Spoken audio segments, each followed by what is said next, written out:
Next segment is fitness to be president of the United States. Mr. Trump, at the last debate, you said your talk about grabbing women was just that, talk, and that you'd never actually done it. And since then, as we all know, 9 women have come forward and said that you either groped them or kissed them without their consent.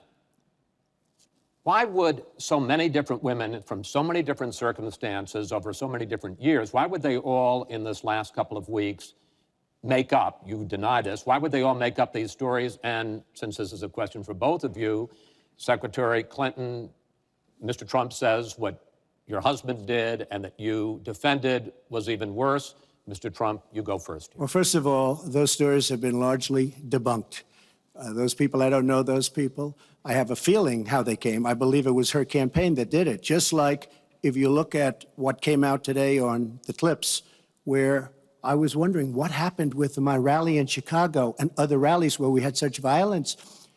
She's the one in Obama that caused the violence. They hired people, they paid them $1,500, and they're on tape saying, be violent, cause fights, do bad things. I would say the only way, because those stories are all totally false, I have to say that. And I didn't even apologize to my wife, who's sitting right here, because I didn't do anything.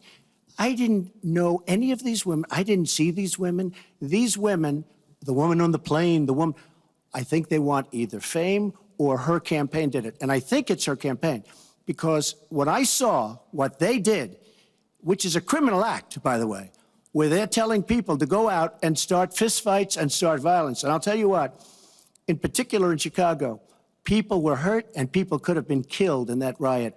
And that was now all on tape, started by her. I believe, Chris, that she got these people to step forward. If it wasn't, they get their 10 minutes of fame. But they were all totally, it was all fiction. It was lies and it was fiction. Well, Secretary Clinton. At the last debate, we heard Donald talking about what he did to women. And after that, a number of women have come forward saying that's exactly what he did to them. Now, what was his response? Well, he held a number of big rallies where he said that he could not possibly have done those things to those women because they were not attractive enough for I did not them say to be that. assaulted. I did not say that. In fact, he went on to say... Her 2 minutes, sir, her 2 minutes. But did not say that. It's her 2 minutes. He went on to say, look at her. I don't think so. About another woman, he said, that wouldn't be my first choice.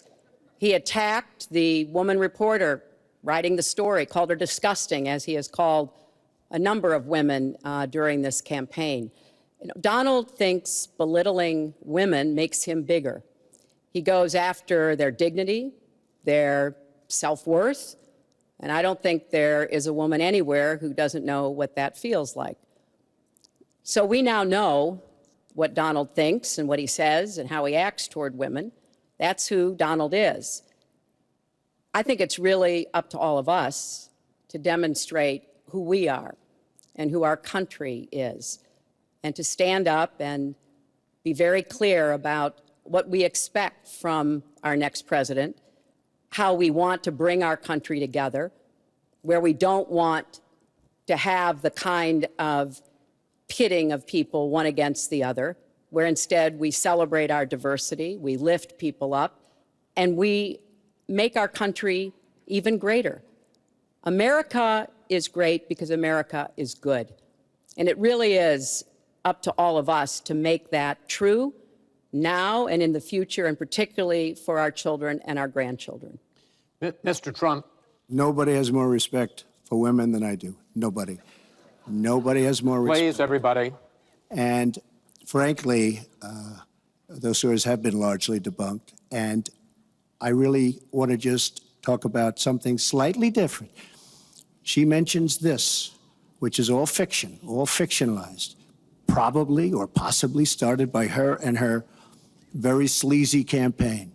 But I will tell you, what isn't fictionalized are her emails, where she destroyed 33,000 emails criminally, after getting a subpoena from the United States Congress. What happened to the FBI? I don't know. We have a great general, four-star general, today, you read it in all the papers, going to potentially serve 5 years in jail for lying to the FBI. One lie. She's lied hundreds of times to the people, to Congress, and to the FBI. He's going to probably go to jail. This is a four-star general. And she gets away with it, and she can run for the presidency of the United States. That's really what you should be talking about, not fiction where somebody wants fame or where they come out of her crooked campaign. Secretary Clinton. Well, every time Donald is pushed on something which is obviously uncomfortable, like what these women are saying, he immediately goes to denying responsibility. And it's not just about women. He never apologizes or says he's sorry for anything. So we know what he has said and what he's done to women. But he also went after a disabled reporter, mocked and mimicked him on national television. He went after Mr. and Mrs. Khan, the parents of a young man who died serving our country, a Gold Star family because of their religion. He went after John McCain, a prisoner of war, said he prefers people who aren't captured. He went after a federal judge, born in Indiana, but who Donald said couldn't be trusted to try the fraud and racketeering case against Trump University because his parents were Mexican. So it's not one thing. This is a pattern of divisiveness, of a very dark and in many ways dangerous vision of our country, where he incites violence, where he applauds people who are pushing and pulling and punching at his rallies. That is not who America is. And I hope that as we move in the last weeks of this campaign, more and more people will understand what's at stake in this election. It really does come down to what kind of country we are going to have. So sad when she talks about violence at my rallies, and she caused the violence. It's on tape. During the last... The other things are false, but honestly, I'd love to talk about getting rid of ISIS, and I'd love to talk about other things. Okay. But those other charges, as she knows, are false.